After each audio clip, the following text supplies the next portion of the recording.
നമസ്കാരം, ഞാൻ ഡോക്ടർ മനോജ് അയ്യപ്പൻ, എറണാകുളത്തിലെ സർജിക്കൽ ഗ്യാസ്ട്രോളജിസ്റ്റായിട്ട് വർക്ക് ചെയ്യുന്നു. ഞാൻ ഇന്ന് നിങ്ങളോട് സംസാരിക്കാൻ പോകുന്നത് ഹെർണിയയ്ക്ക് എപ്പോൾ ഓപ്പറേഷൻ വേണം, ഹെർണിയയ്ക്ക് ഓപ്പറേഷൻ വേണമോ ഡോക്ടർ? ഈ രണ്ട് ചോദ്യങ്ങൾ ഞാൻ സ്ഥിരമായി ഒ പിയിൽ എൻ്റെ പേഷ്യൻസിൽ നിന്ന് കേൾക്കുന്നതുകൊണ്ടാണ് ഞാൻ ഇന്ന് ആ ഒരു വിഷയത്തെക്കുറിച്ച് ഞാൻ നിങ്ങളോട് സംസാരിക്കാൻ പോകുന്നത്. അപ്പോൾ നമുക്ക് ആദ്യം തന്നെ ഹെർണിയെക്കുറിച്ചൊരു ബേസിക് അറിവ്, എന്താണ് ഹെർണിയ, എന്തുകൊണ്ടാണ് അതിന് ഓപ്പറേഷൻ, അതിനെക്കുറിച്ച് നമുക്ക് സംസാരിക്കാം. സോ ഹെർണിയ എന്ന് പറയുന്നത് ശരീരത്തിൽ ഏതെങ്കിലും ഒരു ഭാഗത്ത് വീക്ക്നെസ്, ശക്തിക്ഷയമോ ബലക്ഷയമോ അതല്ലെങ്കിൽ ഒരു ദ്വാരമോ രൂപപ്പെട്ട് അതുവഴി വയറിനുള്ളിലിരിക്കേണ്ട അവയവങ്ങൾ ഈ വീക്ക്നെസ്സോ ഈ ദ്വാരം വഴിയോ വയറിന് പുറത്തേക്ക് വരുന്ന അവസ്ഥയാണ് ഹെർണിയ എന്ന് പറയുന്നത്. അത് പല തരത്തിലുള്ള ഹെർണിയ ഉണ്ട്. ഇൻഗ്വൈനൽ ഹെർണിയ, ഗുഹ്യഭാഗത്ത് വരുന്ന ഹെർണിയ, ഫിമറൽ ഹെർണിയ, അതും ഗുഹ്യഭാഗത്ത് രക്തക്കുഴൽ, കാലിലേക്കുള്ള രക്തക്കുഴൽ പോകുന്ന ആ ദ്വാരത്തിന് തൊട്ടടുത്ത് കൂടെ ഇന്നൊരു ദ്വാരം വഴി പിന്നെ അവയവങ്ങൾ പുറത്തു വരുന്ന ഫിമറൽ ഹെർണിയ എന്ന അവസ്ഥ. ഈ ഇൻഗ്വൈനൽ ഹെർണിയയിൽ തന്നെ ഡയറക്റ്റ് ഇൻഡയറക്റ്റ് എന്ന അവസ്ഥ. പിന്നെ ഇൻസീഷണൽ ഹെർണിയ, അതായത് മുന്നേ ഏതെങ്കിലും ശസ്ത്രക്രിയ ചെയ്താൽ ആ ഭാഗം വീക്കായി തുളവീണ് അതുവഴി കുടൽ ചാടുന്ന അവസ്ഥ. പിന്നെ അംബിലിക്കൽ ഹെർണിയ, അതായത് പൊക്കിൾ കൊടി വഴി അവയവങ്ങൾ പുറത്തേക്ക് വരുന്നു. അതേപോലെ എപ്പിഗ്യാസ്ട്രിക്, അങ്ങനെ പലതരത്തിലുള്ള ഹെർണിയകളുണ്ട്. അതിൽ ഹയാറ്റസ് ഹെർണിയ ഇതിലെല്ലാം പെടാത്ത ഹെർണിയാണ്. അതിൻ്റെ ചികിത്സാ രീതികളെല്ലാം ഞാൻ വേറൊരു വീഡിയോയിൽ പറഞ്ഞിട്ടുണ്ട്, അത് ഇതായി ബന്ധപ്പെടുത്തേണ്ട ആവശ്യമില്ല. ഇതെല്ലാം ആണ് ഒരു ഇൻ ജനറൽ ഹെർണിയയിൽ വരുന്നത്. സോ ഞാൻ നേരത്തെ പറഞ്ഞു, അവയവങ്ങൾ വയറിനുള്ളിലിരിക്കേണ്ട അവയവങ്ങൾ വയറിന് പുറത്തേക്ക് ചാടുന്ന അവസ്ഥയാണ്. സോ അവിടെ ഒരു വീക്ക്നെസ്സോ ദ്വാരമോ ഉണ്ട്. സോ ഇതിന് എന്ത് ശസ്ത്രക്രിയ വേണം? ഇതിന് ശസ്ത്രക്രിയ നിർബന്ധമാണ്. 5000 വർഷം മുന്നേ തന്നെ ഈ ഹെർണിയയ്ക്ക് ശസ്ത്രക്രിയയാണ് ചികിത്സാവിധി. അപ്പോൾ അതിന് മരുന്ന് കഴിച്ചാലും, ഇപ്പം പലരും പറയും ഞാൻ ആ മരുന്ന് കഴിച്ചു, ഞാൻ ആ തൈലം എണ്ണയിട്ട് തടവി, പിന്നെ ബെൽറ്റ് ഉപയോഗിച്ചു, അതെല്ലാം ഈ ഹെർണിയയ്ക്ക് ശരിയാവില്ല. കാരണം ആ ഒരു ദ്വാരത്തിനെ നമ്മൾ തുന്നി അടച്ച് അതിനി തിരിച്ചു വരാത്ത രീതിയിൽ നമ്മൾ അവിടെ ഒരു റീഇൻഫോഴ്സ്മെന്റ്, അതായത് ഒരു വാട്ടർ ടാങ്ക് നമ്മൾ ഉള്ളിൽ നിന്ന് അടയ്ക്കുന്ന പോലെ തന്നെ, അല്ലെങ്കിൽ പുറത്ത് നിന്ന് അടയ്ക്കുന്ന പോലെ തന്നെ നമ്മൾ അത് അടയ്ക്കണം. അതിന് നമ്മൾ ഉപയോഗിക്കുന്നതാണ് മെഷ് എന്ന് പറയുന്നത് ഒരു പ്ലാസ്റ്റിക് സബ്സ്റ്റൻസ് ആണ്.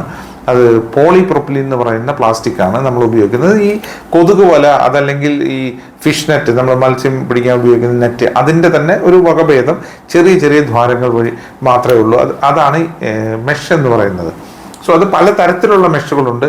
ഇപ്പം ഇൻസീഷണൽ ഹെർണിയ എന്ന് പറയുന്ന മുന്നേ ഓപ്പറേഷൻ ചെയ്ത മുറിവിൽ കൂടെ, ഇപ്പോൾ സിസേറിയൻ ആവാം അല്ലെങ്കിൽ യൂട്രസ് എടുത്ത ഓപ്പറേഷൻ ആവാം, അതിൽ കൂടെ കുടൽ പുറത്തു ചാടുമ്പോൾ അവിടെ വയ്ക്കുന്നത് ഐപോം, ഇൻട്രാപെരിട്ടോണിയൽ ഓൺലൈൻ മെഷ് എന്ന് പറയുന്ന പ്രത്യേക തരത്തിലുള്ള 2 ലെയറുള്ള മെഷാണ്. വളരെ എക്സ്പെൻസീവ്, വളരെ വില കൂടിയ സൈസ് മെഷാണ്. അതേസമയം ഇൻഗ്വൈനൽ ഹെർണിയയ്ക്ക് വില കുറഞ്ഞ മെഷുകളാണ്. 5000 രൂപ, 2000 രൂപ. ഒരു ചിലത് പ്രോസ്തറ്റിക് മെഷർ, പ്രത്യേക രീതിയിലുള്ള മെഷുകൾ വരുന്നുണ്ട് ഷേപ്പിനനുസരിച്ച്. അതിന് ഇത്തിരി വില കൂടുതലാണ്. 10000 രൂപ, 12000 രൂപ വില വരും ഒരു മെഷീന്. സോ അതാണ് ബേസിക്കലി നമ്മൾ ഇട്ടിട്ട് ഈ ദ്വാരം അടച്ച് അതിനെ നമുക്കൊരു ശക്തിപ്പെടുത്താനാണ് നമ്മൾ ഈ മെഷ് ഇടുന്നത്. അത് പല രീതിയിലിടാൻ ഞാൻ മുന്നേ പറഞ്ഞ പോലെ മുന്നേ വീഡിയോയിൽ ഞാൻ പറഞ്ഞിട്ടുണ്ട്. അത് നമുക്ക് ഓപ്പൺ ചെയ്തിടാം, അതല്ലെങ്കിൽ കീ ഹോളിൽ കൂടെ ഇടാം. അപ്പോൾ ഡെഫിനറ്റ്ലി ഇപ്പോഴത്തെ ഒരു അഡ്വാൻസ്മെൻറ്റിൽ കീ ഹോൾ കൂടെ ചെയ്യുന്നതാണ് ഏറ്റവും അഭികാമ്യം. അതിന് ഞാൻ മുന്നേ കാരണങ്ങൾ പറഞ്ഞിട്ടുണ്ട്. ഒന്ന്, കീ ഹോളിൽ കൂടെ നമുക്ക് ഈ ഏരിയ നമുക്ക് വളരെ വ്യാപ്തിയിൽ കാണാൻ പറ്റും. സോ കൂടുതൽ സർക്കംഫറൻസിൽ അത് കാണാൻ പറ്റും. സോ വലിയ മെഷ് നമുക്ക് കീ ഹോളിൽ കൂടെ ഇടാം. എത്രയും വലിയ മെഷ് ഇടുന്നോ അത്രയും നല്ലതാണ് ഹെർണിയ തിരിച്ചു വരാതിരിക്കാൻ. അത് മാത്രമല്ല, ഈ കീ ഹോളിൽ കുറച്ച് ഇത് മാഗ്നിഫൈഡ് 4 ഇരട്ടി 5 ഇരട്ടി വലുപ്പത്തിലാണ് കാണുന്നത്. സോ അതിൻ്റെ ഓപ്പറേഷനും കുറച്ചും കൂടെ ഈസിയാണ് ചെയ്യാനായിട്ട്. പുതിയ ലാപ്രോസ്കോപ്പിക് ക്യാമറ സിസ്റ്റം എല്ലാം 4K 3D 4Kയിലെല്ലാം വരുന്നത് വളരെ എളുപ്പത്തിൽ ഇത് ചികിത്സിക്കാൻ നമ്മളെ കൊണ്ട് സാധിക്കുന്നു. സോ എങ്ങനെ പോയാലും നമ്മളൊരു നെറ്റ് ഇടേണ്ടി വരും. സോ ഒരു ഹെർണിയയ്ക്ക് ചികിത്സാ രീതി ശസ്ത്രക്രിയയാണ്, മരുന്നല്ല. ഇനി അത് എപ്പോൾ ഓപ്പറേറ്റ് ചെയ്യാം, ഇപ്പോൾ ഓപ്പറേറ്റ് ചെയ്യണോ, കുറച്ച് നാൾ വെയിറ്റ് ചെയ്യാമോ ഡോക്ടർ, ഞാനൊന്ന് ഗൾഫിൽ പോയി വന്നോട്ടെ, ഇതെല്ലാം സ്ഥിരമായി കേൾക്കുന്ന ചോദ്യമാണ്. ദയവ് ചെയ്ത് ഈ ചോദ്യങ്ങൾ നിങ്ങളെ ഓപ്പറേറ്റ് ചെയ്യുന്ന സർജനോട് ചോദിക്കാതിരിക്കുക. കാരണം അത് ചോദിച്ചാൽ ഒരു കറക്റ്റായിട്ട് ഒരു മറുപടി പറയാൻ ഈ ലോകത്ത് ഒരു സർജനെ കൊണ്ട് സാധിക്കില്ല. കാരണം ഈ ദ്വാരം വഴി പുറത്തേക്ക് ഇറങ്ങുന്ന കുടലോ അവയവമോ ഈ ഇറങ്ങുന്ന ദ്വാരത്തിൻ്റെ ആ റിങ് പോലെയുള്ള ഇതിൽ ഞെരുങ്ങി അതിലേക്ക് രക്തോട്ടം നഷ്ടപ്പെടുമ്പോഴാണ് നമുക്ക് കോംപ്ലിക്കേഷൻ വരുന്നത്.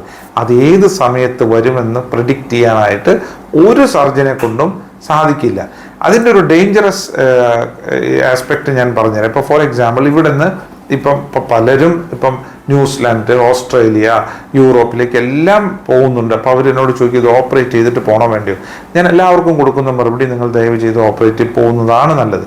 കാരണം അന്യനാടുകളിൽ പോകുന്നവർ അവിടെ ചെന്ന് കഴിഞ്ഞാൽ ഇവിടത്തെ പോലെ പെട്ടെന്ന് ഡോക്ടേഴ്സിനെ കാണാനും ശസ്ത്രക്രിയ നടത്താനും ഒന്നും സാധിച്ചെന്ന് വരില്ല. അവിടെ ചെന്നൊരു കോംപ്ലിക്കേഷൻ വന്നു കഴിഞ്ഞാൽ ഇവിടെ ചെയ്യുന്നതിൻ്റെ ചുരുങ്ങിയത് 5 ഇരട്ടി ചെലവ് മിനിമം നമുക്ക്, അമേരിക്ക ആണെങ്കിൽ പറയും വേണ്ട, അത് വളരെ കൂടുതലാണ്. അവിടെ നമുക്കത് ചെയ്യാനായിട്ട് നമുക്കത് വേണ്ടി വരും. ആ ചെലവും ബുദ്ധിമുട്ടും ഡോക്ടേഴ്സിനെ കാണാനും എല്ലാം ബുദ്ധിമുട്ടാണ്. സോ അന്യനാടുകളിൽ പോകുന്നവർക്ക് നിർബന്ധമായിട്ടും ഈ ഹെർണിയ ഓപ്പറേഷൻ നമ്മൾ അഡ്വൈസ് ചെയ്യുന്നുണ്ട്. ഞാൻ വേറൊരു കാര്യം പറഞ്ഞുതരാം. ഇപ്പോൾ ഫോർ എക്സാമ്പിൾ ഇപ്പോൾ ഒരു പൈലറ്റാണ്, അതല്ലെങ്കിൽ കപ്പലിലെ ജീവനക്കാരാണെങ്കിൽ ആ കമ്പനികൾ നിർബന്ധമായി ഹെർണിയ ഓപ്പറേഷൻ കഴിഞ്ഞതിന് ശേഷമേ അവർക്ക് ഇതിനുള്ള ഈ സെയിൽ ചെയ്യാനോ അല്ലെങ്കിൽ പിന്നെ ഫ്ലൈ ചെയ്യാനോ ഉള്ള അനുമതി അവർ കൊടുക്കുള്ളൂ. അപ്പോൾ അതിൻ്റെ ഒരു ഇമ്പോർട്ടൻസ്, അതിൻ്റെ ഒരു പ്രത്യേകത അവർ മനസ്സിലാക്കിയത് കൊണ്ടാണ് അവരത് ചെയ്യുന്നത്. സോ നമ്മളൊരു പേഷ്യൻറ്റിനോട് നിങ്ങളിപ്പോൾ ചെയ്തില്ലെങ്കിലും കുഴപ്പമില്ല, ഇപ്പോൾ ചെയ്തില്ലെങ്കിലും കുഴപ്പമില്ല എന്ന് പറയുന്നത് ഒരൊറ്റ ഹെർണിയയ്ക്കാണ്. അത് ഡയറക്റ്റ് ഇൻഗ്വൈനൽ ഹെർണിയ എന്ന് പറയുന്ന പ്രത്യേക ഗുഹ്യഭാഗത്ത് വരുന്ന ചെറിയ ഹെർണിയ വയസ്സായവരിൽ നമ്മൾ പറയും ഇത് നമുക്ക് വെയിറ്റ് ചെയ്യാൻ ബുദ്ധിമുട്ടില്ല. മറ്റെല്ലാ തരത്തിലുള്ള ഹെർണിയകളും അതിൻ്റെ വലിപ്പം നോക്കി അതിൻ്റെ ലക്ഷണങ്ങൾ നോക്കി ഏറ്റവും താമസിക്കാതെ തന്നെ നമ്മൾ നന്നായിട്ടിരിക്കുന്ന സമയത്ത് തന്നെ ഓപ്പറേഷൻ ചെയ്ത് നെറ്റിടുന്നതാണ് നല്ലത്. അതിനൊരു കാരണം കൂടിയുണ്ട്. ഇപ്പം നമ്മൾ ഒരു കോംപ്ലിക്കേഷൻ വന്നു, ഇപ്പോൾ ഫോർ എക്സാമ്പിൾ അതിലിരിക്കുന്ന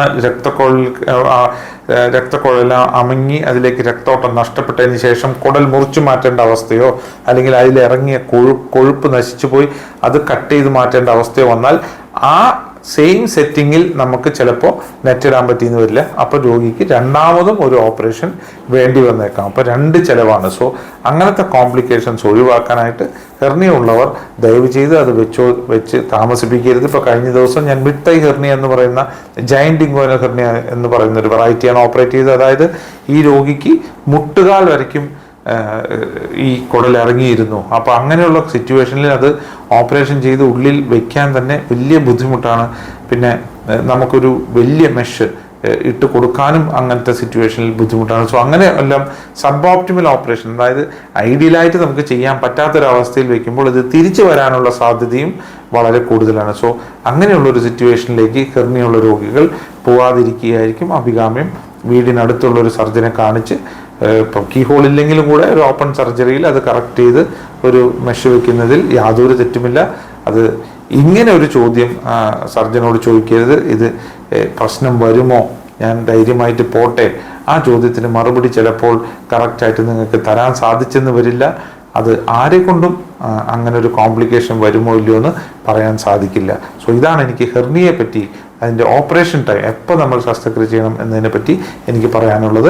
ഈ വീഡിയോ നിങ്ങൾക്ക് ഇഷ്ടപ്പെട്ടെങ്കിൽ നിങ്ങൾ ഈ വീഡിയോ ദയവ് ചെയ്ത് ലൈക്ക് ചെയ്യുക, പിന്നെ അത് നിങ്ങളുടെ ഫാമിലി ഫ്രണ്ട്സിന് ഷെയർ ചെയ്യുക.